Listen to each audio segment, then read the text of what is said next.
Putting Callie. Oops.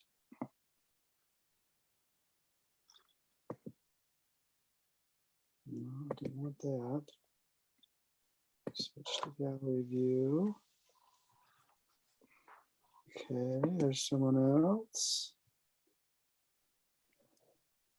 But I can't hear. Hey, LaShawn or Linda, if you could unmute and let me know. There. I'm here. I can't see you though. Yeah, I don't have my video on just in case, just to make sure my connection is solid first, and then I can do my video. Okay, because we'd sure like to see you. Hey, there you are. Howdy. Howdy, howdy. Just waiting for a few more people. Not sure how we're going to get on a Saturday night. Usually I do it on a Friday, but it's so. But we are going to record this, and a lot of people watch the recording.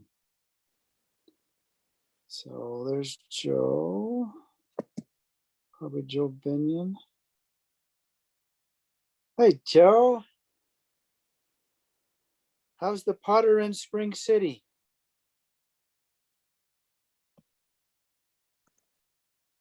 Can you can talk there, Joe, if you want. I don't know if I can unmute people.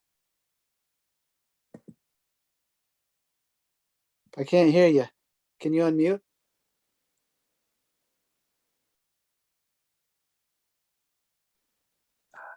There, how's that? I'm doing this off my phone and it's not my, anyway, I'm here. I'm in my shop making pots, so I am going to mute myself. Otherwise, you're going to hear a lot of funny noises that are attendant to making pottery. All right. Well, here comes your wife too. So. Yeah, she's up at the house. Anyway, we're looking forward to this. I somehow got the wrong platform and was looking for this on Dialogue and realized, wait a minute, their fireside's next week. This is it's okay. It's at Jay's house, so we're in the wrong neighborhood. It's all right. Anyway, here we are. Yeah. Happy to have you. So you making different pots tonight, or just all similar pots? Tumblers. I'm making tumblers, and I'll be putting handles on mugs. I've got to be gone next. Well, I'm leaving a week from tomorrow morning to go to Grand Canyon for 2 weeks to work on the river. And we have a big pottery sale the Memorial Day weekend, and I've got to have the pots made before I leave for the river. So I'm sort of burning midnight oil. Yeah, good for you. Well, it's what it is. Yes. And I just really appreciate you having LaShawn on. I just think she's top shelf. She is top shelf, very top. Feel lucky to have her. I'm grateful that she's willing to do this. I wish there were more people. I don't know. Thank y'all. Thank There you she so much. is. I appreciate that. Here I am. And I wasn't even saying anything mean about her. Gee.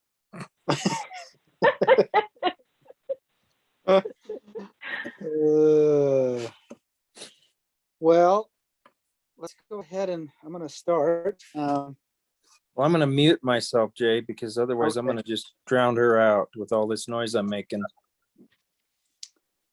Where's Jana? Jana is in a debriefing with the other gals that flew out for Natasha Hofer. Why do I see her name showing up on the bottom of my screen? Because I'm acting as her admin. I'm not on my desktop, and I've not done it on an iPad, and I can't see how to change my name here. Normally, it's easy for me to change my name. So, yeah, I've got to leave early in the morning for a plane to see my daughter in St. Croix. So, I think I had a hectic too. Nice pottery up there. Over there, down there. All out right. in Minnesota. Well, my friends, I'm going to welcome you to Think Again, and a special welcome to LaShawn. Grateful that she's been willing to come. I remember hearing her at Sunstone several years ago and being very impressed with the presentation that she gave, and then I've heard her on Radio West, and was impressed with other things there, and I just am grateful she's willing to talk about these important things. Thankful to all of you for showing up. All of you, a small group tonight. I'm not sure everybody is, but I know spring has sprung and maybe people are out and about. But this will be recorded, and so you can share it, and it'll always be on the website. And as with past Think Again and Faith Agains, it'll be worth reviewing and listening to. Usually we take a brief moment at a Think Again, and we just have everybody very briefly, like a sentence or two, check in and say what they're passionate about before we go to the speaker. Ross, do you want to start? What are you passionate about right now in your life, or grateful for, either way?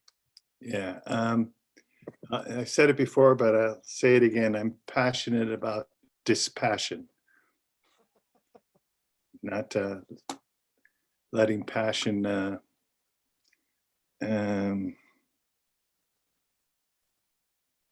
guide our thinking and our evaluations of things. Thank you. Ross is a great thinker. He always asks good questions, so I appreciate his dispassionate perspective. Joe, real quick, do you want to share what you're passionate about right now? Grand Canyon, or? Well, yeah, Grand Canyon, that's a constant. I don't know. I just love creation. I don't mean by that I make pots. I mean that I'm part of this big, broad, expansive march of evolving towards God. I tend to see the restoration and our evolution as being confluent paths toward union with God and with everything else. Is that something to be passionate about? It is. I love the world and the place I have in it. I love that you love it, and I love you for loving it. Thank you. Good. Sean, would you mind sharing what you're grateful for, passionate about right now? And where are you from? Where are you? I'm out in Seattle, so I'm kind of coming in like, gosh, 6:30 rolled around sooner than I thought. This daylight savings time is really kind of pulled a card on me here. Like, oh my gosh, 6:30. I'm passionate. Yeah, I know. Flip side in the winter though, it gets dark in a hurry. I'm passionate about finding your voice, finding voice and being heard too. Yeah, just talk to my wife. She's out in Salt Lake, working with working with Sundance and working on script writing. And she's like, yeah, I've got to really be able to get not only write, but be able to get in a voice that I can be heard. Nice. That's important. Nice. Thank you, Sean. Thank you for being here. Liz, yes. And husband, how are you guys? We're great. Yeah. This is Ben. Hi, Ben. Where are you guys hanging out? We're hanging out in Provo. Cool. Good to have you here. Is that a little dog I see? Yeah. Nice. Cool. So sorry we were late. We were running late from dinner. So it's all right. So what's on your heart and mind right now that you're just briefly passionate about or grateful for? Well, at least most recently, Liz and I have been working we just had a meeting with our stake president about trying to figure out ways to be more inclusive towards LGBTQ community in our state. So that's kind of been on my mind. I think like painfully, like we went to like a little fireside they've done in Springville that's kind of supposed to be a supportive space, but this person who's transgender but hasn't transitioned, was reading the church's policy, and I just had never sat down to read that, and it was kind of painful for me. So sort of passionate in that way, I guess. How about you, Liz? Same thing? Different thing? Sure. Same thing. I'm a biology professor. I research biology education at BYU, so passionate about inclusive education. Something. for me. Wonderful. Thank you. Thank you for doing good work and for being here and being passionate about those things. Hi, Linda. How are you? And what are Hello. What are you feeling tonight? I'm passionate that I can learn new things from people like Dr. Williams, new perspectives. So I'm glad we get to do that. Thank you. Me too. That's great. Lee? You there, Lee? Must not be by her phone, her thing. I know Lee's passionate about art and making really good salves and stuff that she sells. Hi, it just took me a while to figure out how to unmute. Oh, okay, there you are, Lee. Okay. No, you said enough. That's fine. No, I am very happy today to hear good news about the Manti Temple. Oh, tell me, I didn't hear that. Yeah, I guess President Nelson went down to Manti and they filmed him saying in their tabernacle down there that they are not going to do the gut job on the Manti Temple like they had announced about a month ago. Maybe it's been 6 weeks. So they're not removing any murals. They're not going to do any. They're still going to close it for some renovations, but none of them involve destroying the rooms or the flow. So people will still move from room to room. From what Joe understands, they're still going to use the film. So we have lost the live endowment, but they are going to at least have people progress from room to room, and that part of it will be intact. And, live ceremony can be brought back at another time if another pharaoh decides to do that. So anyway, that's great news. I think it was, and I don't think it would have happened without people expressing their sorrow and grief over that. And I'm really grateful that there was a response because it was easy to do. It's much easier to build new construction. They announced they're building a small temple in Ephraim. So that will be the workhorse, and it's going to be, where all the college students will have availability to it. So that's kind of the compromise. They're going to have a new, what I call a McTemple there, which is great. And they're going to leave Manti basically the way it is, other than, for right now, they will be doing film in each of the rooms. But, as long as they're not destroying stuff, that can always go back. Yeah. That's great news, Lee. Thanks for sharing that. I hadn't heard that. The other great thing about it is that if enough people voice, their opinion, then I think things can happen. Whether it's, those murals or LGBTQ things or, I think they realized the murals were an easy bone to throw because there's no policy. It was just a decision, but it's not nearly as sticky as LGBTQ or other issues we're dealing with in the church. But I'm really glad that they took the opportunity to listen and to respond in a good way. That's a step. They didn't have to do that. So no, it was great. They need to learn to do it better. So I'm glad they're making a step in the right direction. So we're glad. All right, Awesome. I've talked enough. Thank you. I'm glad to be here. Hey, glad to have you. Romel, we're just really, really briefly sharing what we're grateful for or passionate about right now. Do you want to share? You there, Romel? I thought I heard something, but no, it's still on mute. Oh, maybe you can share later. Oh, there you go. I'm sorry. That's okay. We're just going around briefly sharing what we're either thankful for or passionate about, real briefly, like one sentence, real quick. You want to share something? Oh, my bees. Your bees, of course. Yeah. It's one word, 2 words. 2 words. Yeah, you're a good beekeeper. Good beekeeper. But I also know you're a big fan of LGBTQ and have been a long-standing advocate for that too, and other things. So on disabilities. Well, yeah, about 40 some odd years of it, but yeah, thank you. It's a moral responsibility. It is. It is. So I'm glad you people do what you do. It's very good. Hey, you too, Jay. You're the bomb. No, I'm just here doing the best I can. All right. Well, I better not take any more time. I'm just passionate about you guys and the good work that you do, and to be part of this wonderful group with you, and to have LaShawn here. All right, LaShawn, we usually don't do the bio thing, the big introduction, because it's on the website and people are supposed to have read that. And it sounds like everybody has heard of your fame anyway. So, so I'm just going to turn the time over to you, and you can run with it, girl. Awesome, awesome. Can you all hear me well enough? Let me know if you can't.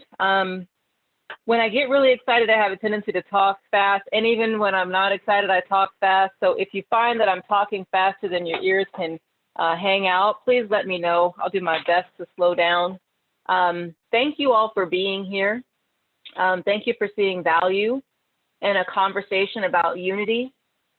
Thanks for seeing value in the potential of connection and how we do that across these changing, challenging times.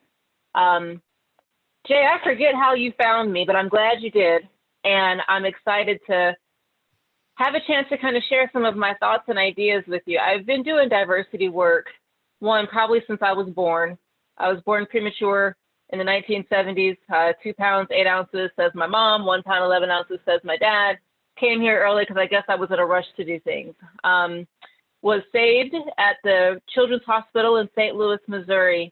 And I am the child of military veterans and veterans of Jim Crow segregation. My parents all integrated their schools as children. My mother integrated as a high school student in Dixie High School in South Carolina. And so I come from people who are committed to maintaining connection across really difficult times. And I come from people who are committed to change and growth. And I'm really excited that we have a chance tonight to kind of talk about what I feel are some important principles, because I think people change, governments change, leadership changes, administration changes, whether it's in the government or whether it's in our church structure. All of these people and ideas and ideologies and identities, they're going to change. But if we are bounded in principles that we can tie to our gospel heritage or our gospel identity, we can continue to do the work to bring truth and to speak truth to power in a consistent basis that helps us stay congruent with our integrity and congruent with our gifts of the Spirit. I feel like my gift of the Spirit is to just love people no matter what, whether it be to my detriment or to somebody else's discomfort. Like, I just love them. Are you sure that there's no room for them to come and hang out? So when I found myself teaching from a place of theory that centered connection and centered relationship as the primary item or unit for growth and for human potential and possibility, I really latched onto it. So the theory that I use most of the time is called relational cultural theory. It's a theory that emerged in the 1970s in the Northeast, in Boston specifically. A small group of women at Wellesley College in the Stone Center created this theory at a time when, like, Carol Gilligan and other women in psychology were saying, okay, there's another voice to this idea and this notion of human development. And there's a female voice and there's another voice. And so at the time when the Stone Center was coming through with relational cultural theory, you had Black queer women coming together with the Combahee River Collective. And so you had just these emerging conversations around connection and identity and voice and bringing people together. And so as I thought about what it means when we're talking about unity and how do we bring and connect across critical differences? How do we create unity with others when they are a different ideological color, especially if they're sharing pews with us? How do we do that? I don't want us feeling like we're on one side or the other of holding our breath for 4 to 8 years while we sit in Sunday schools or in neighborhoods with other people, and we feel like we can't talk about these differences. We can't talk about what our ultimate goals are. We can't talk or question or ask about or engage or critique or explore our starting points. And so in order to do that, I think we have to look at the word unity and kind of think about it as this word connection. So I gave a few resources that I'm happy to kind of go through with us tonight a little bit, just little things. And then you can go and look over them and have, you know, another engagement with them after tonight. But I picked like my 4 favorite things in the whole world. I've been doing diversity work as a professional since about 2000, 2001. I have mostly worked in higher education, and I'm also a clinical social worker. And then I'm an organizational trainer as well. I consider myself doing organizational social work. And so as I worked within higher education, whether I was teaching or guiding students through a leadership process, I have always been very attuned to how we utilize differences and create a combination of strengths that benefit an organization from its core to its margins, and make sure that everyone is able to identify what inclusion is and to feel it, because it's the behavior of the institution. So one of the things that I wanted to make sure I spoke with you about tonight was the theory that I use. And I'm really interested in you all's experiences or your questions around how do we create and maintain connection during difficult times. So in order to do that, I wanted to start by sharing. Do you know if you can give me screen sharing permissions, Jay? Oh, I already have them. Never mind. Let me stop talking. Hold on. Okay, so this is the diagram that I go through all the time. I'm going to try and go through it quickly because I get really excited about it and I want to talk about it all night. But I want you to understand, and I want you to think about times where you have found yourself in one of these places or stuck and trying to get from one to the other. So back to relational cultural theory, 1970s, different iterations have come through where we had applied RCT, applied relational cultural theory. If you are someone who reads a lot of Brene Brown's work, this is the theory that she has been able to take small pieces of and really elaborate, make accessible, do bite-sized RCT, and then she has continued to just evolve it and to work with the concepts and create some areas for change across multiple populations. So this is the theory that fuels all of her work, and it's all about relational connection. And the notion is these words mean what they mean. Connection means connection. The definition and the application of connection are where it changes. So as you hear me go through this relational process, think about yourselves, think about where you have found yourself, think about when you've noticed that you were in connection with someone, think about when you've noticed that you were disconnected from someone, think about the directions you took once you felt disconnected. Think about a time you felt reconnected to someone. What directions did you take once you felt reconnected to that person?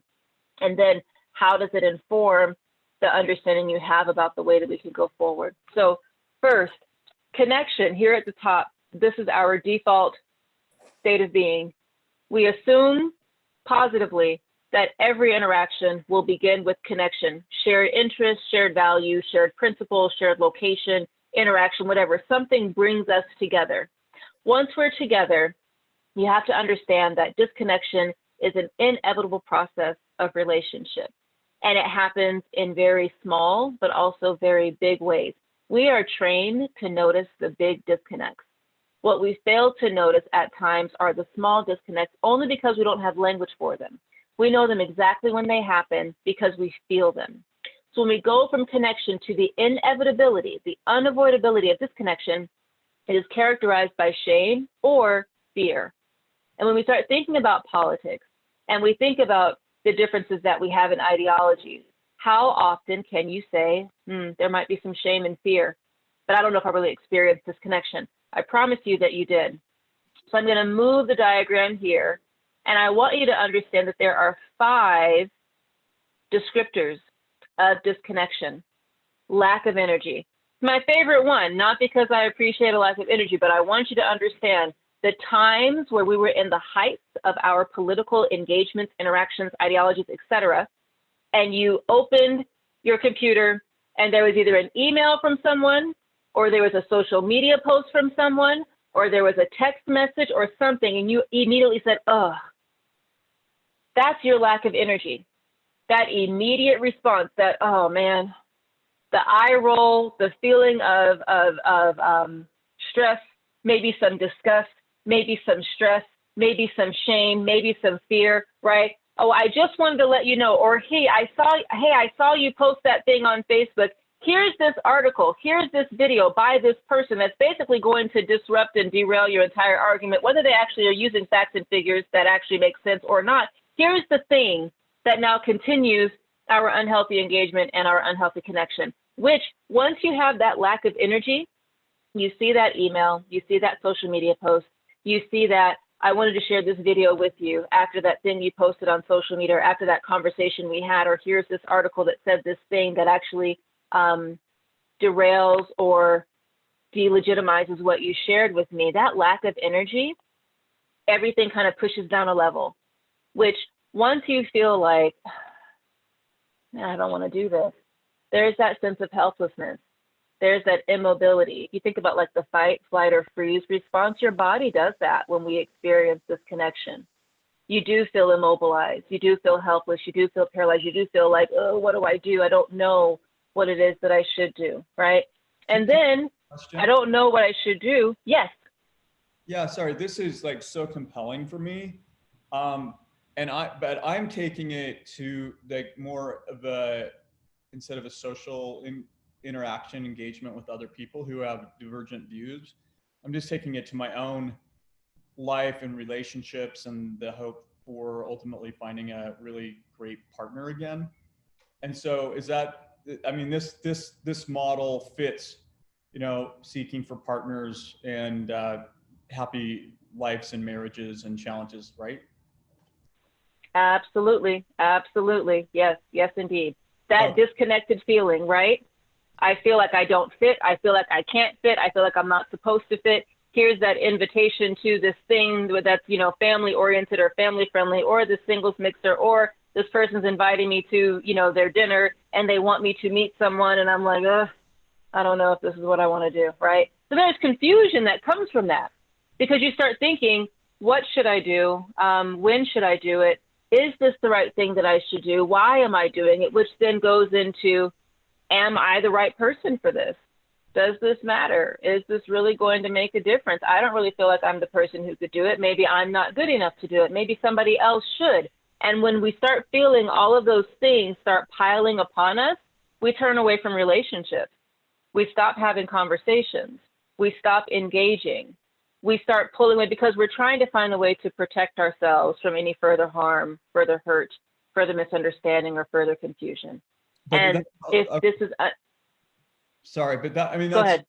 But that would be like, I mean, are you saying like you could meet somebody, have a connection with them initially, like a relationship, but even in that setting, you would still find a disconnection, even in healthy, happy marriages or healthy relationships? Like this tendency to this tension between connection and disconnection, is that part of a healthy marriage relationship? I'm just trying to wrap my head around this really quick. Absolutely. No, that's a great question. Thank you. So those small disconnections, when they build up over time, they will lead us here. Most of the times we're trained to look for big disconnections, like big blowups, big arguments, big separations, big movements, right? Big turnings away. In the work that I do with couples, a lot of this happens when there's a faith exploration. I don't like calling them a faith crisis. Like a faith exploration is happening. Someone's questioning, someone's wondering, and they're asking, is my relationship safe enough to hold me and my questions? And if it starts feeling unsafe, then yeah, we start kind of turning into ourselves and turning away from other people because it doesn't feel safe to do so. And left unchecked, this is what leads to these experiences and feelings of condemned isolation. This is not solitude. Solitude is a healthy way of being able to be with yourself and to feel fulfilled.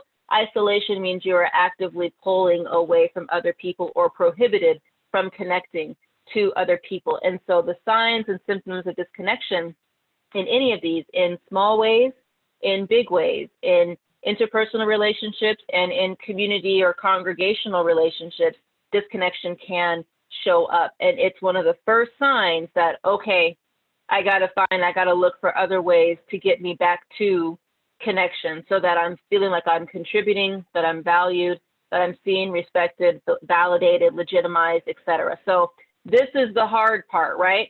And if we ignore and we diminish the impact that this has on us, we actually kind of pack the dirt on a bit harder, where it comes a little more difficult to dig out. And when it comes to politics and differences in religious identities or ideological identities, if we're not talking, then we're continuing to bury our true selves and our authenticity under fear, shame, isolation, etc. So this is one of the first signs that you're experiencing disconnection. However, as in all cycles, there's an arrow that points from disconnection to reconnection. This is the goal. LaShawn, Mm-hmm. before you move to that, I just finished listening to Just Mercy twice, and there's that part in the book where Brian describes the correctional officer that had been in foster care all his life, and far Confederate, just this really obnoxious character that Brian, is very good at dealing with, but is very touched when he finds out this man's background and once that man opens up to him. And I'm just wondering if that's also, that man was disconnected, but he wasn't acting quite that same way. He was acting like he's all tough and sure and certain and just kind of really hard on other people. And it seems like that kind of, it also exhibits a disconnection. Is that true, or? Absolutely. Yeah. If you've done any like reading around trauma work, the notion of like, if you are an unsettled person and you come in contact with another unsettled person, it's like two firecrackers that explode because they're unmanaged, they're unmitigated, and we're kind of unwell. But when you are an unsettled person like that correctional officer, and you come into contact with a settled person like Brian Stevenson, and you sit, Brian knows how to hear disconnection. He also knows how to engage disconnection to get to the shame and the fear, right? That's what allows him to neutralize the condemned isolation feelings and get the person to actually show up. I'm actually really glad you asked that. So when our goal is reconnection, let me tell you the finish line. Let me tell you how we get there. Reconnection is what we want when we actually enter connection. We assume that connection will feel like reconnection. Let me tell you what reconnection is. And also when you've experienced it in relationships, you know that this is when it feels good, when I'm in connection. 5 good things are what they're called. And it's here: zest, which is energy; empowerment, which is like the action. I can go and do something. Clarity is like, oh my gosh, this makes sense. It's the aha moment. It's the, you get me, I feel seen. That sense of worth then comes after you have the clarity, the aha moment, the light bulb, the yes, this is it, thank you very much. And there's a desire for more relationships. So once someone cracks the code and is able to see you, reach you, value you, validate you, and invite you out, it is what leads to mutual growth. Now, the process of going from disconnection to connection is a creative work. So earlier, Joe said he loves being part of creation and that he's proud to be able to create things or just be part of this whole creative process that has made us, that has made the world around us, and that can make for beautiful things. I love that perspective because that is what I feel like we have to engage in if we want to create growth in a mutual, like in a bi-directional way. And so RCT outlines 5 steps that are creative or innovative work that will create mutual empathy. And the first one is constructive conflict. And I think in so many situations or settings similar to ours within the shared faith that we have, we look at conflict and we hear contention. And contention is a lot more about control and pushing your agenda onto a person. Constructive conflict is about building something through conflictual energy, through differing energy. It's about bringing these 2 things to the table and agreeing whatever these different materials are, we are going to engage them in some sort of a conflict so that we can build something from it. It's kind of like emotional MacGyver. You've got all these parts and pieces and people that don't really seem to fit or make sense or match in any way, but you got to create, I don't know, a key that starts an engine to a go-kart, right? We are the tools that MacGyver has to put together, and they may not look like they're supposed to work, but if we agree that out of these differences that we have, we are only going to build something, we can have constructive conflict. Without constructive conflict, we cannot move into the next one, which is, hey, we know that we are different. We're all these different parts and pieces. We've got to respect those differences, which means if you are a square peg, I'm not going to try and make you a circle peg to fit in the round hole. I'm going to realize that you are a square peg. I need to find something that's square for you to fit in. I'm not going to try to change you. And in the same way, I don't want you to try to change me. Respect the fact that we're different. We are created as such, and we agree to build despite the conflict that's going to be inevitable because of our differences, but we respect those differences. Without these two levels, you cannot move into the third, which is supported vulnerability, which means when I choose to trust you and to share the pieces and the parts of me that I hold most dear, I'm asking you to hold them safe and sacred. I'm asking that you don't exploit or take advantage of the weakness that I'm sharing with you. And I commit that I will also support your vulnerabilities. I won't use it against you. I won't exploit it. I won't make you regret sharing it with me because I respect that we're different. And I know that we're here to build something within this conflict that we will inevitably probably have to have. Now, within those three levels, we can't proceed to authentic expression without those three in place. Authentic expression means I'm going to be honest. I might stumble, I might fumble, I might not say it the right way the first time, but if you pick up on something that doesn't feel good, please tell me so that I can try and reframe my thoughts. Or please say it as we need to say it and let's try and work through it together. It actually might hurt me. It might hurt my feelings, but supportive vulnerability means I'm not going to use your lack of knowledge or your lack of experience against you. I will say, hey, this part is hurtful, and next time I need that to change so that we can move forward. Like, I can handle it with you and me. Outside of you and me, it might not go well for you. But here, if you authentically express yourself, I'm going to do my best to hear you, even if I don't like how it sounds. I'm going to listen for the meaning inside of your message.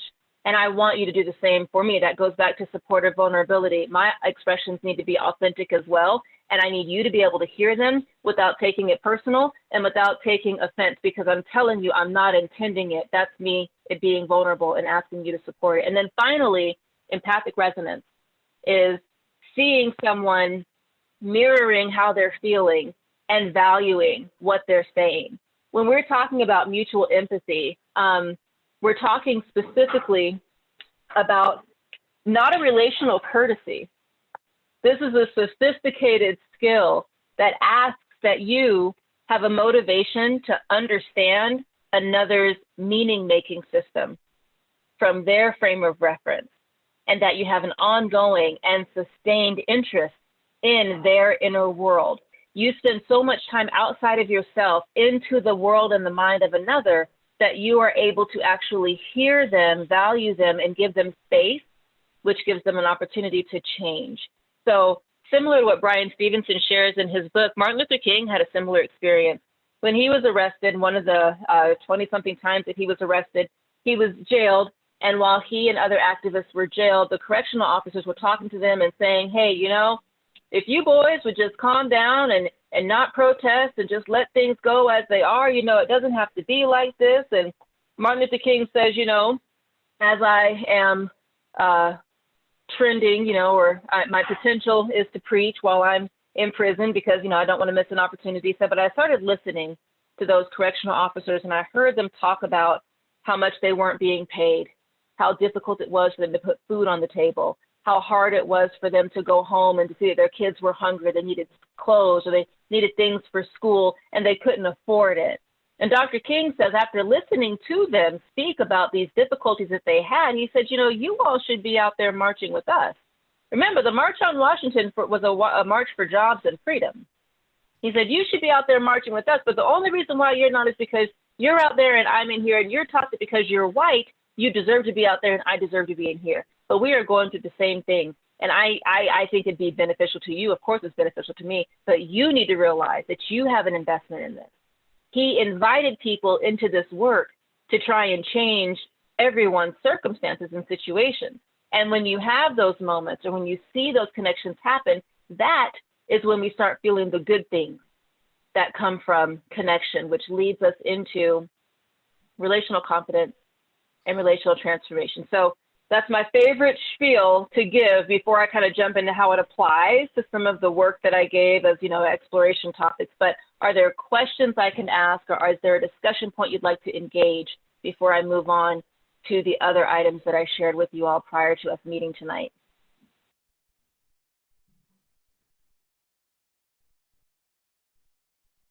Yeah, Go ahead, Ross. This is Romel Mackel. I come from a similar background to you as a clinician of 40 some odd years, but more recently, for the last decade or two, been very much involved more in the macro civil rights side of it. And so as a clinician, what you're saying hits home with me real well. And I think it's right on when we're talking about interpersonal relationships. And we're talking about people where there's a mutual interest in trying to reconnect and to have that relationship. I'd like your thoughts, though, on real situations where those relationships are extremely unhealthy, and the assumption of mutuality and the assumption of a mutual interest in developing a positive relationship, in fact, is not the case. And that would, say, occur if you're dealing with and these terms are thrown around too much, but you've probably dealt with them as well as me. But people with psychopathic or personality disorder kinds of things who lack conscience, and I think generalizing that to our current situation, I think if we look at political party things like that, I mean the divisions are very clear. But I think that there are some people, and frankly, regardless of political persuasion, where the interest is really not like Martin Luther King. The interest is not trying to come together, or even Malcolm X, who essentially was looking for civil rights. The interest is much more, if you will, self-interest, and sometimes I think the activism is more an opportunity to do damage. And so that would be where, I'm curious about your thoughts, because I think there are times when you just have to say, it ain't worth it. This is not healthy. I need to leave this unhealthy situation and not make your problem my concern. So that just would like your thoughts on that. Oh, yes. My thoughts are amen, amen, and amen. Yes, absolutely. So what do you do when it's a toxic relationship? What do you do when it's an unhealthy situation? What do you do when the power differential is so skewed that they're blind to the effect that they have on huge swaths of other people, right? So what ends up happening in these situations, I'm very glad that you brought this up, is an understanding of boundaries, right? Now, interpersonally, that makes sense so far as like having a boundary. But what this also does is this brings in our friends who will not get involved in these conversations because they say, I can see both sides. What I have started saying to my friends who say, well, I can see both sides, and I just don't think that, you shouldn't be so upset, LaShawn, about this or this or this injustice here or this injustice there. I can see both sides friends, I put them to work. And I say, if you can see both sides, prove it to me. Because you coming to me and telling me as the person on the oppressed experience that I shouldn't take something so seriously, take it right on back to the structure that has created this system. This goes back to that article I sent that's called Go Hard on Systems and Soft on People. When you have folks that say, I can see both sides, excellent. Go work on the side that's creating the system that's oppressing me if you can see both sides, and help them see my side. Because you seeing my side and me staying oppressed actually doesn't do me much good. I need you to see my side and go take it to the side that has power, that's exerting that power over me. If you see both sides, I want you to now actually work both sides, because if it's unhealthy or if it's dangerous for me to be in that position, I'm not going to be in it. I'm going to understand that that is a boundary that is dangerous for me to cross. So this whole piece, creative work towards mutual empathy, like I said, if you can't get to that first bullet point of constructive conflict, if we can't even start there, we can't do the creative work. And that means we're going to stay in disconnection. That means we're going to stay in this place of condemned isolation, because the condemned isolation is structural. What we then need is to go to the people who are structuring the isolation and say, what is it going to take for you to see value enough to change this? And that's when power has to speak to power. I'm not going to say that folks with psychopathic or other access to diagnoses need to be spoken to by others, but there is someone who has an extensive bandwidth that you may not, and that person with that level of bandwidth, or other ways we might call it as privilege, they need to go and speak and to work with the people where they have the most bandwidth in engaging them. So when it comes to political parties, this is where the principle of least interest comes into play. Willard Waller, back in 1938, developed the principle of least interest in talking about relationships. And he was talking about like family dynamics, saying the person with the least amount of interest in a relationship, having it, maintaining it, sustaining it, or whatever, has the most amount of power in the relationship. Now, when you start looking at politics and people, whoever has the least amount of interest in actual change for justice or change for equality or change for inclusion has the most amount of power. And so our works and our efforts, unfortunately, or not, need to go to getting to the person with the least amount of power, the least amount of interest, because they have the most amount of power, because we need their interest in order for the system to change. So one, there's boundaries that we put into play, but then there's also people with bandwidth or privilege that we then put into play, because if they can engage that person, or if we can all collectively agree that this person is a danger to the progress that we want to make, and how do we manage them, not annihilate them. Because unfortunately, being trauma informed, I can't throw people away because I understand that their trauma response is what's showing up in some of these behaviors where they lack empathy, or they lack the ability to care, or they lack the insight that allows them to see others as humans and not as objects. I still have to acknowledge their humanity in that sense because it keeps me human. And so I need someone else being able and willing to do the engagement, the long-term engagement work with that group of people, while I do the work towards change in communities and in groups that are committed to doing that work. So it now becomes a parallel process, if you will. Healthy boundaries, a clear understanding that without the ability to do this, if we can't say we're starting a constructive conflict, we have no business engaging. And it's okay to name that and to do the work that's going to give you the reconnection, the relational confidence, and the relational transformation that we all say we're working towards. Does that make sense? Yes, for me it does. And I think a real element of that, if I can go back to church membership and church leadership, is one of the real problems in terms of motivation is that most of those leaders come from a position, most of them of lifelong economic, white, upper middle class privilege. And it's hard for them many times to understand. They don't recognize the privilege very often.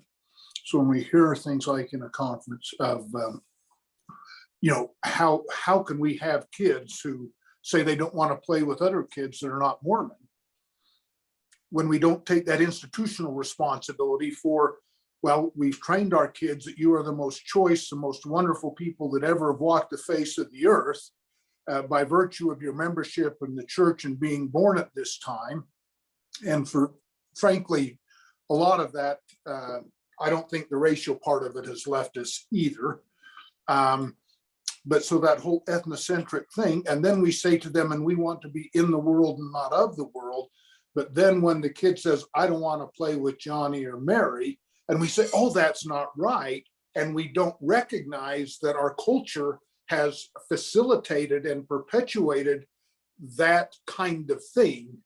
That I think is where that speaks to what you were just talking about in terms of the institutional elements of it. Yeah. So listen, and this is where that principle of least interest comes in, because now if you feel like leadership has the least amount of interest in changing towards social justice, diversity, and inclusion, what do they have an interest in? Sister Binion brought up earlier that the Manti Temple conversations have been now in some sort of way maybe rectified or resolved, right? Based on the murals, right? And how they act as symbols and how symbolic interactionism, right? How we're connected and we have meaning with those murals. And so because of those meanings, that principle of least interest, because we said, hey, this is valuable to us, something that leadership heard said, oh, okay, well, least amount of interest, most amount of power, but I'm interested in their connection to these symbols. And because of that, this is what I'm willing to do to make a workaround so that I can have some kind of a compromise. Like you said, it's a bone. And it's probably one of the easier bones to throw and to make people feel comfortable about what's happening. But now that we have it, now we can say, well, if you saw these murals as symbolic and having meaning and having value, and these are things painted by people, by other human beings that have been lived in, and we've had these experiences with these murals. What about these people that we've created in our families, that we've adopted into our families, that we've gone and sent donations to and done humanitarian work for? What about them? Because these are people. The murals are objects, but they have great symbolic meaning. And if we're able to do the work to move us towards saving something of value that has been created by man, what about these humans? Also have been created by mankind, by humankind, right? Or adopted into them. We love adoption. We feel that we ourselves are adopted into the house of Israel, right? Through the 12 tribes. So how come we like adoption and give benefit in one area, but not adoption and benefit in another, right? There are some really good conversations we can engage one another in. And I love that you brought up Martin and Malcolm, and they're both this fight that they both had for civil rights, but because one was more palatable in some definition, which I don't even think was really palatable then, and the other was absolutely the not palatable guy. Well, let's go with the one because we can now control the image and control who we want him to be and how we want him to look. And he was the good one, and Malcolm X was not the good one when they both were fighting for the right things. And what you saw in Malcolm was this ability to interrogate the narrative that he had been given, not just about his own life, not just about before he was incarcerated and converted to Islam, not just about Islam and how it was organized and how it created some hero worship, not only about that, but then looking at and finding true Islam and going and doing the Hajj and seeing himself connected to all types of Muslims, and then recognizing that human rights are what he is fighting for here in the US. So when you have these two parallel paths, but these different methodologies of speaking and talking to and trying to gain interest in from the larger population, you've got opportunities for creative work that builds mutual empathy. Every single person or hero of a story has been someone who has been trying to work towards unity across differences to create some sort of empathic bridge. And again, listening to another person's meaning-making system, having an interest in it, an ongoing and sustained interest in how they make sense of the world as they see it, which means we might have to go to some places and some people that we might not like. And I don't do it if you don't have the bandwidth for it. But if you know someone that does, or if you are someone that has the bandwidth to go to those places that are very uncomfortable because they're so opposite of your own meaning-making system, well, then that's a gift and a talent that you have. It's a privilege that you should leverage for the work of justice, change, equity, equality, and diversity. And I think we do ourselves and humanity a disservice if we don't tap into that power. Like I remember, being in a Relief Society lesson once, and we were talking about, somehow or other got to talking about environments and people and communities where we hang out and spend time. And some of the sisters in my ward were saying, well, you know, I just can't be around people that don't have the same values as me because it makes me feel unsafe. And I just like it when I'm surrounded by people that I know who have the same standards and values as me. And I remember sitting in the lesson, I raised my hand and I said, but isn't that what Jesus did? Like, aren't we supposed to be going out to people who are different than us? Like, didn't Jesus spend more time with the folks that he wasn't supposed to be hanging out with than the folks who were just like him? And isn't that what he did? And then I said, but you know what, sister, I'm not asking you to do that. I'm asking, isn't that what Jesus did? And I'm not saying you're not like Jesus. I'm saying you know your boundaries. But the thing that I worry most about is if you see me out with people that are not like me, and I'm hearing them and validating and seeing their story and honoring it, and I bring it back to us, how are you going to look at me?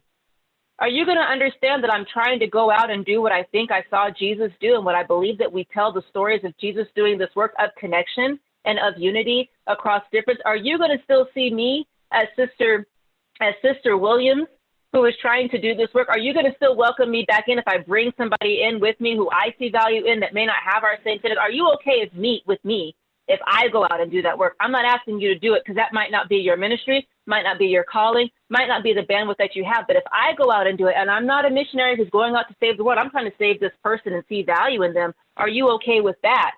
And, you know, got kind of quiet in the room because we don't really know how to engage that sort of a conversation. But I think it's really important. We've got to figure out, maybe we all can't go off into the deep, dark waters and try and find people and love them where they are and talk to them about where we've been and invite them to come with us. Maybe all of us can't do it. Maybe that's not our gift of the Spirit. But if it is somebody else's gift, can I do enough work on myself where I restrain myself from judging them or thinking poorly of them? Because how is that welcoming for me if I come back to the church house or the meeting house exhausted because, ooh, that was debilitating, but my heart is so heavy and my bowels are so full with compassion because of the work that I'm doing. I also have to commit and not come back to Relief Society resenting y'all for not going out and doing what I'm doing. Like, we've honestly got to be able to create space for us to do the Lord's work in the ways that we feel called to do the Lord's work. Does that make sense? I feel like I went off on a tangent. I hope that it made some connecting points with what I was talking about, but let me hush for a second and ask if there are any questions or comments about this train of thought so far. Amen, sister. Yeah, I really appreciate those thoughts. I mean, as you know, Dr. Williams, I really like relational cultural theory, but I've never seen this this chart before. I think, and just your comments that felt very related to what I was thinking about, and that I mean, I feel like I experience, not always, I mean, when I'm around the right people, I feel like I experience a lot of, but I also feel like I experience a lot of lack of energy, and especially when, you know, I just was confronted with a situation recently where sort of an older friend of mine who was called to serve as kind of a welfare missionary, you know, in a ward with people of color. Yeah, and just kind of gossiping about those people, sort of, you know, utilizing their money for Uber Eats instead of for, you know, things that were necessary or anyway. And I felt so debilitated, you know, like I feel like I really experienced a lot of lack of energy. And I don't know, and I feel like since I inhabit all of those, you know, I'm straight, I'm white, I'm male, like I feel like I should have a lot of energy, and sometimes I just don't feel like I do, and I'm like trying to figure out, you know, how to sort of interrogate myself, how to sort of know what boundaries I really have. And I don't know, that's sort of, now I'm on my own ramble, but I guess I'm just wondering if you have any, I mean, that was the way you explained the other sister and the sort of generous attitude that you had toward her was very touching for me.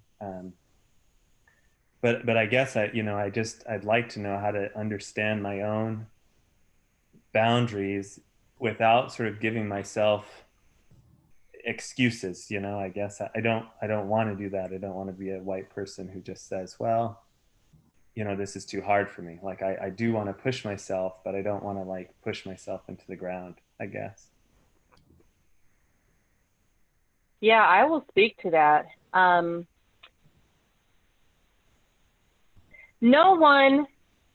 None of us ever get it right the first time. Like none of us ever intervene the first time. Does that make sense? Like we never in that moment are like, aha, I know what to say. I'm going to say it right now. We often get caught feeling like, oh, this is happening. This is uncomfortable. What do I say? What do I do? When do I say it? When do I do it? Oh no, the moment has passed. Now it's too late. Now I can't say it. Yes, you can. I think the most important piece of relationship is being able to circle back and to say, you know, I was thinking about this and it happened, you know, last week or it happened a while ago, but it has been on my mind and I wanted to come talk with you about it. Do you have a moment? That's after you steel yourself, you kind of think through, because again, giving that person their humanity maintains their humanity, but also maintains yours. And when we have positions of privilege, whatever they might be in, right? Because we all have different levels of privilege at different intersections in our lives. And also, Dr. Bailey, you know, like we can just like put on the academic privilege if we need to, right? Like I did my dissertation in ridiculous people. And so I feel like I'm actually very attuned and able to speak with you because you're doing ridiculous things, which we would never say out loud. Oh, I hate that this was recorded. I always think about this right after I've crossed the line and it's like, oh, it's recorded. Now I sound like an ingenuous person. I apologize, but I'm very sarcastic and I have to laugh at some things. But what we do here, Dr. Ben, is we have to give ourselves time to gather our emotions, to recognize that that's our fight or flight response, that's our disconnection response, and say, okay, I don't have the room to do anything about it right now anyway, even if I wanted to. However, the person, the relationship, the impact of the person's power, or the impact of their words on another person, they're going to have an effect. Regardless of what their intentions are, they're going to have an effect. So if I feel like my responsibility is to do something because I want somebody to intervene if it was me talking that way, how do I approach that person in relationship and say, hey, you know, something you said a few weeks ago really kind of stuck out to me, and I wanted to talk with you about it because I wanted to understand a bit more, because most likely they didn't even register that what they said was classist or racist or judgmental or whatever is we want to add to it. And then, I said that, are you serious? And then you can kind of gauge from there if there's someone that can actually engage for accountability or just engage for awareness.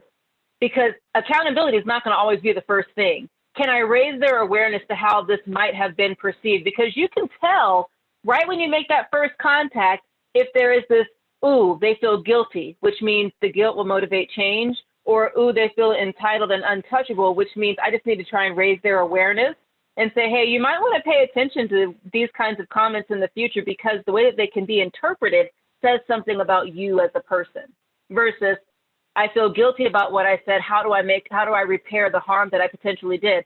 Awesome. Either route you take, there's a brainstorming, collaborative, relational connection outcome that can be created from it. Now, that's about as formulaic as I can get, because it depends on the person, the relationship, the conversation, timing, context, and all of those things. I'd like to add something, if I may, to the scenario Ben gave. Yes, please. Okay. The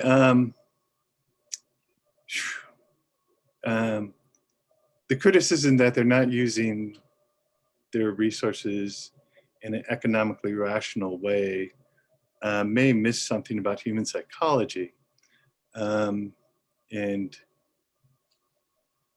doing a bit of luxury is a way of psychological self-care. And it doesn't matter.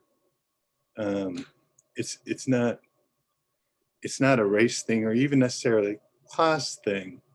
I've lived poor, and I know I'd be a bit extravagant at times. I think the best example I have of that was a friend of mine who's also living poor, who, this is back in San Diego in the 70s, who would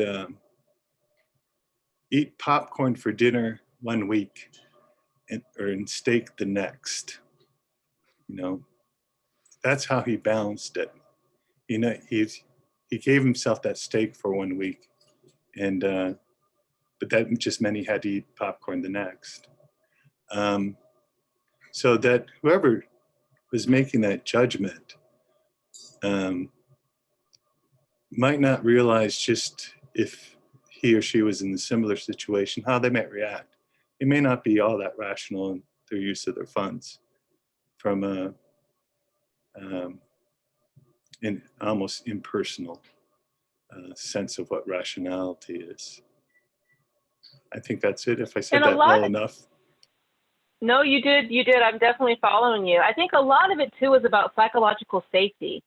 If we have a hard time humanizing other people, we look for ways to, like, in small ways to dehumanize them. And again, it's not like a conscious thing, but we're trying to figure out some level of psychological safety within the conversation. And we unfortunately do that by the times that we gang up on other people. I was that person.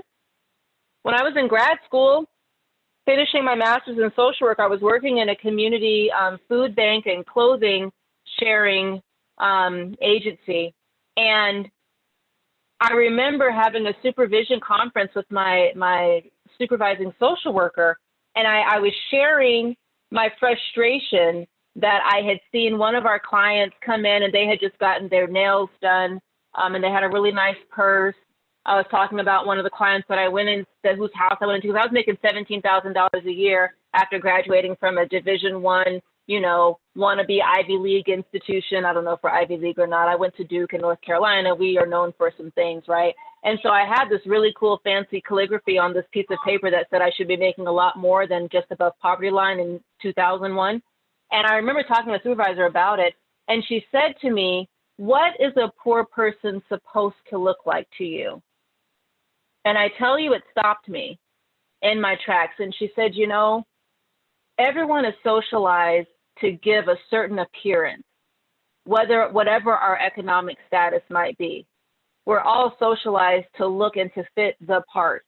And what you're seeing are the attempts and creativity of an entire community of people who are trying their best to not look poor, to avoid the same sorts of judgments you just made. Now, thank goodness I was in an educational setting where the position of power that I had as an intern, which is not much power, but still being on the giving side of the agency as opposed to the receiving side, it did enough to me to shift my perspective and to say, we are all socialized to want to look the part, which is to look self-sufficient, which is to look as good as, or maybe even better than someone else, so that nobody really knows who we are on the inside. There's that psychological safety we're all trying to project in how we walk, talk, speak, purchase, eat, etc. And sometimes it can be balanced, but also sometimes it can be an exorbitant amount of self-indulgence, because gratification says, if I have it today, I may not have it tomorrow. So of course I'm going to indulge today, forget the consequences. And so one of the things that we are challenged to do is to swiftly and skillfully move ourselves and others from either or positions of thinking and seeing other people to both and. Now, it might be uncomfortable for us to witness that because we're thinking about the long-term consequences. So you think about the church's self-reliance and self-sufficiency programs that could do some really, really amazing work if they were also addressing the structural systems that create poverty and insufficiency and a lack for so many different communities. If we did some work from the top down and the bottom up, we could be doing a whole lot more structural and lasting changes than being perceived as adding Band-Aids to so many social and human problems, which again goes into our politics and who we support and who we vote to put into office and to keep in office or to remove from office. If we do so thinking, how can I benefit the least of these, even if I am not the least? That psychological safety is what moves and challenges and pushes our votes in these different directions. And if I can vote as if I'm helping the least of these, and I feel like it would be something that would be so motivating to do. But so many of us will vote against our interests because of how we don't want to be perceived. Either we don't want to be perceived as poor, or we don't want to be perceived as permissive or promoting poverty. I'm actually trying to promote the eradication of it. I'm trying to get rid of it. So perceive me however you want to, but look at my politics as a demonstration of the directions in which I walk. And so we all have to have these kinds of conversations. And again, if I can't do it in the moment, then how do I decide the way that I want to come circle back and use the relationship to engage in some sort of constructive conflict that allows me to move us into a place of confidence in our relationship? And it's not going to be easy. It's going to be difficult work. But if you're interested in the relationship with the person, then it's one experiment that you can have and take. I don't mean that you have to do this in every single area and on a large scale. I think the most important work we do will be in the walls of our own homes and across the tables where we sit, or next to a colleague or a coworker. But sometimes that ripple can have a really good effect. Thank you for those comments. Are there others that we can engage and address? LaShawn, I'm curious, this constructive conflict, there's a part of me that wants to put that at the bottom, because to have constructive conflict, it seems like those other four things that follow it need to happen. Can you kind of describe, if it's the first step, how do you start that constructive conflict so that you can have all those other wonderful things actually happen? To me, it seems like those other things need to preface to have the constructive conflict.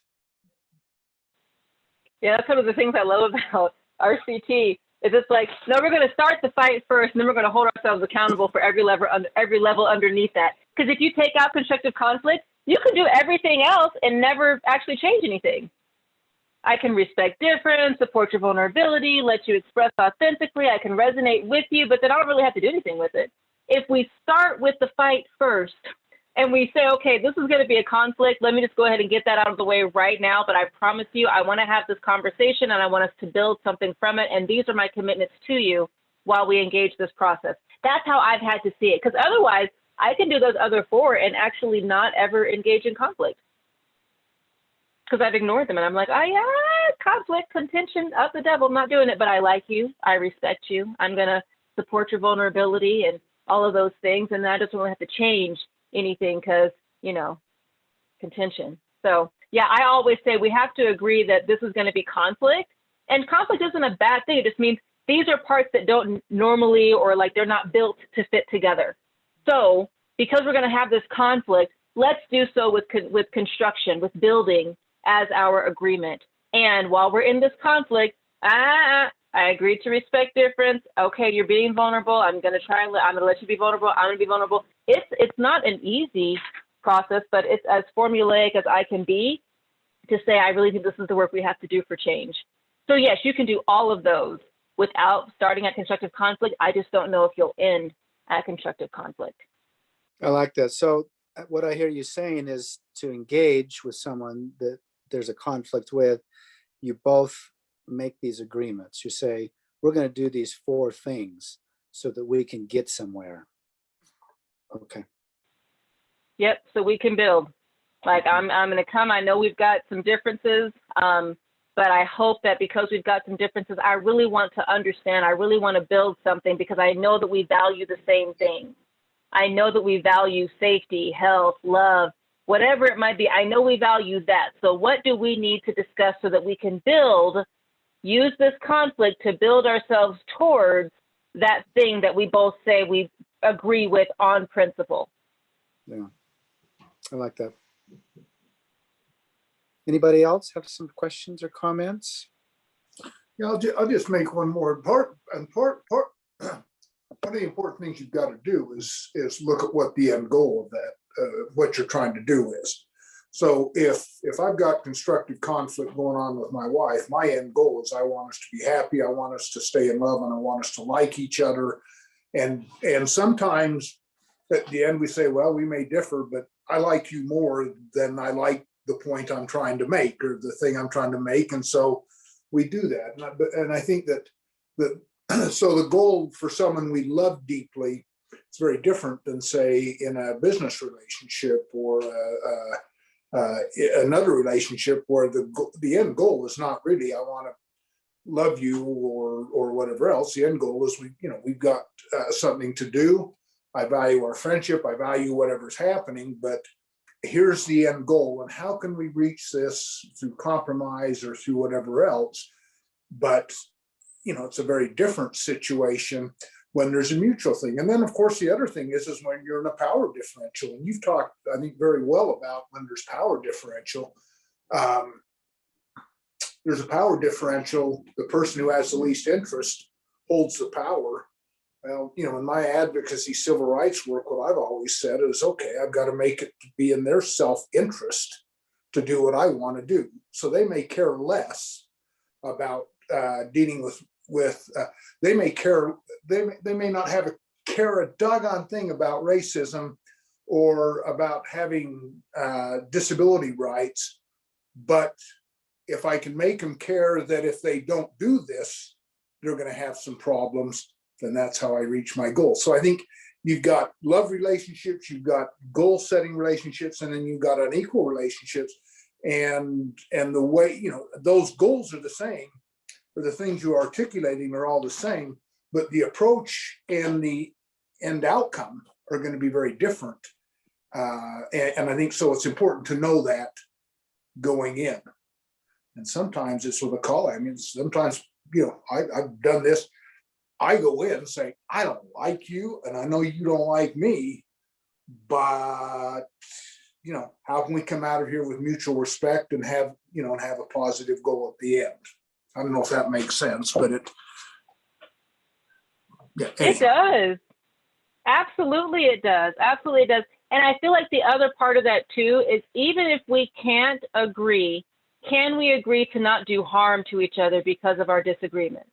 Like, can you see value or virtue in what it is that I care about enough to at least not get in my way and keep me from doing it? Because if I feel like this work is going to bring me or others closer to equity, diversity, inclusion, and if you can tolerate it, like, I'm not necessarily going to bend to your comfort, but I do want you to be able to understand that I'm not trying to cause you harm. So I don't want you to cause harm to this process. And so then that continues to keep the invitation open for more dialogue, because that person, as their discomfort level rises, as long as they know to start mentioning it, naming it, and coming back to relationship to you to say, this makes me so uncomfortable. Excellent. Let's talk about that. Let's follow it to its most logical conclusion. If this continues to go, what is going to happen to you? Is this honestly a problem or something that's going to damage you individually or collectively? What is this going to shift, change, or rock in your world that is causing you so much anxiety and discomfort? Because again, this all goes back to a person's individual psychological safety. Everyone's identity development process is rooted in psychological safety.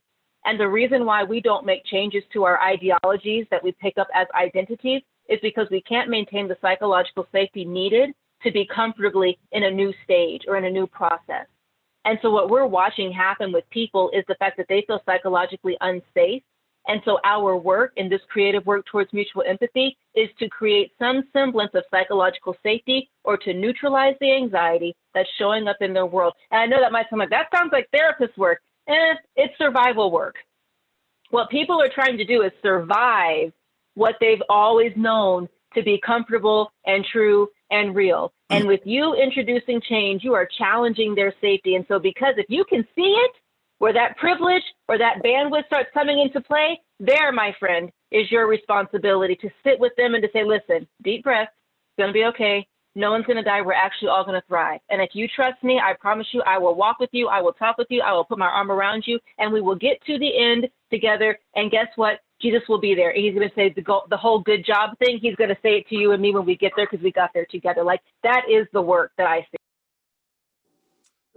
I just tell you one quick story. I had the opportunity to spend some time with Desmond Tutu, and I was a college professor on a floating college campus, and he came on the ship for a week. And then at the end of that, he and my wife, he and his wife, my wife and I, and some other couples had lunch at his home. But he told us a story. He said when Mandela was made president, he said the widow of a former prime minister or whatever the leader was, refused to come to his inauguration. She wasn't going to come to that black man's, and she was very racist. And he said, did one of the most smartest things in the world he could have done, not only for her, but for the country. She refused to pay him the honor. So as soon as the ceremony was done, he had his aides take him to her house, where he paid her respect as the widow of the former prime minister. And, number one, it was a wonderful conflict resolution thing. But number two, think about how that would it would just denature the hatred towards him when the people who had oppressed him and kept him in prison, he had actually gone and paid respect to that person as the new leader of the country. That was one of the stories, and he had a number of stories, but that one has stuck with me in a big way. By the way, he also said that Mandela had horrible taste in clothing, but when he would tell Mandela that, Mandela said, well, at least I don't go around in a pink bathrobe. So. Oh my goodness. Yeah, and those stories of dignity in spite of the most inhumane treatment, we valorize those, right? We love to tell those stories. But what does that look like? Instead of we look to the people who are the most harmed to be the most dignified, what about those of us who aren't harmed? Like, what does our dignity look like? How do we show up and pay respects and do those kinds of things? I think it's so easy to see someone like Desmond Tutu, who I adore, to see someone like Mandela, and to understand that these men are actually still complicated.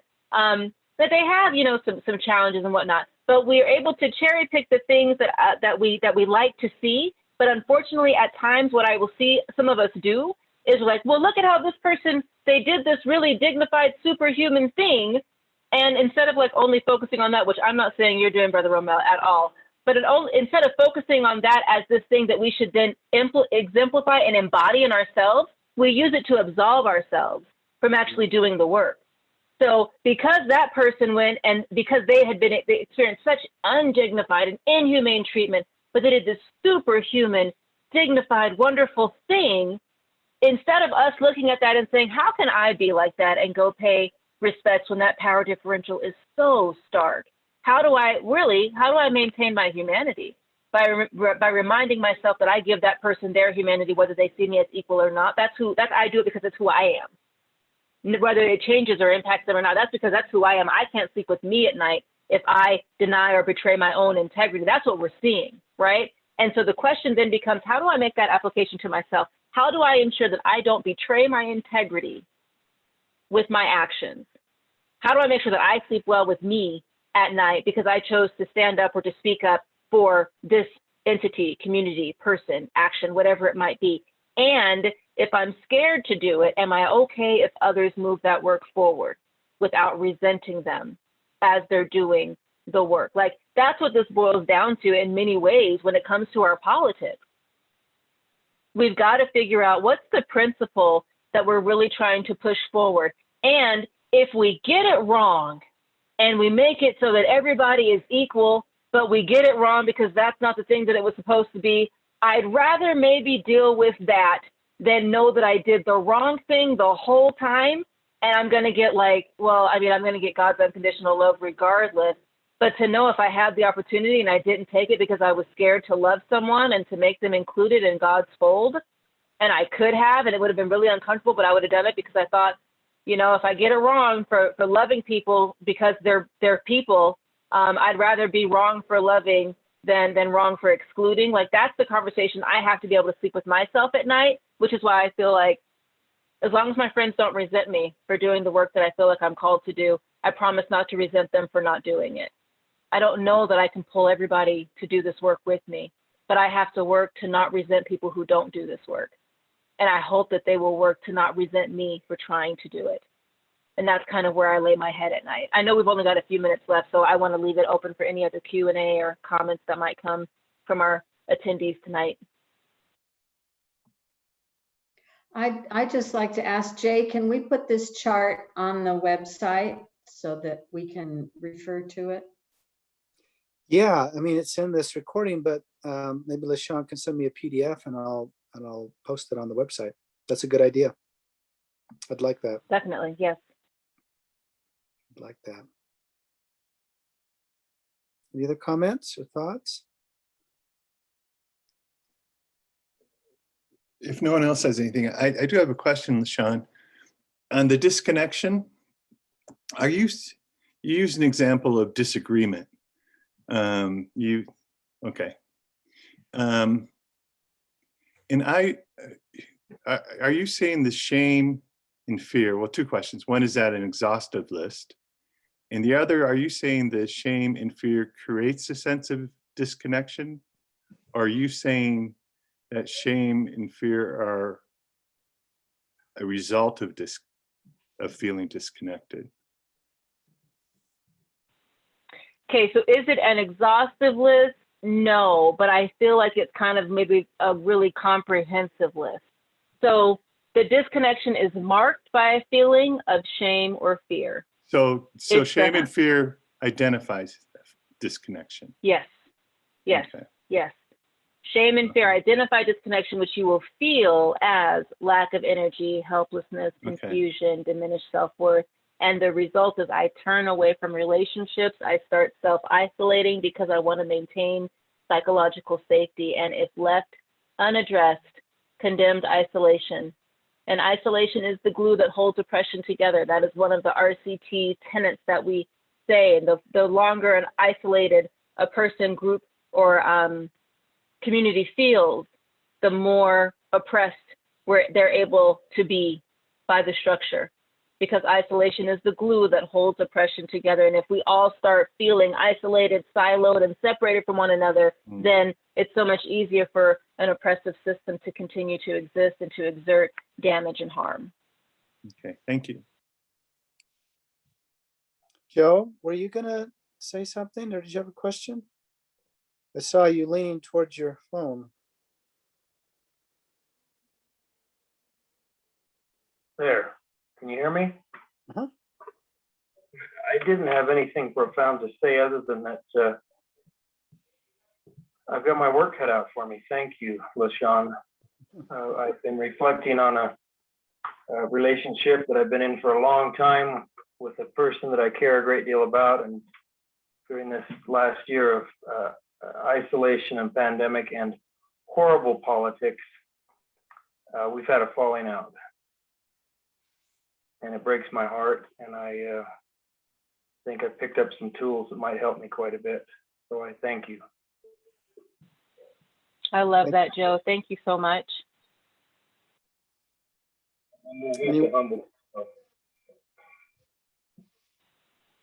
Yeah, your friend and your friendship is worth it. I think that those are some of the hardest ones, is when we lose our friends and then we're wondering, how do I circle back and do this again? Yeah, but they're worth it, and so are you. I wish you well with this work. It's good, honorable, noble stuff. It is. Well, LaShawn, that was remarkable.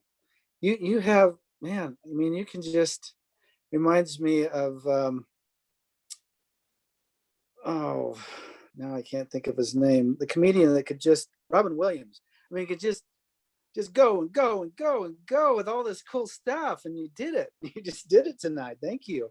You know, it's so impressive. You have all this at the tip of your brain and your tongue, and very meaningful, constructive, helpful information. So thank you. You know, this group tends to be people who will engage and hopefully apply. You know, we'll do the best we can to apply and do the work that you would hope we would do. So thank you for leading out and instructing and sharing your hearts and your time and your great spirit tonight with us. We're so appreciative. And thanks to all of you for contributing and coming. That's what makes it worthwhile. So thank you.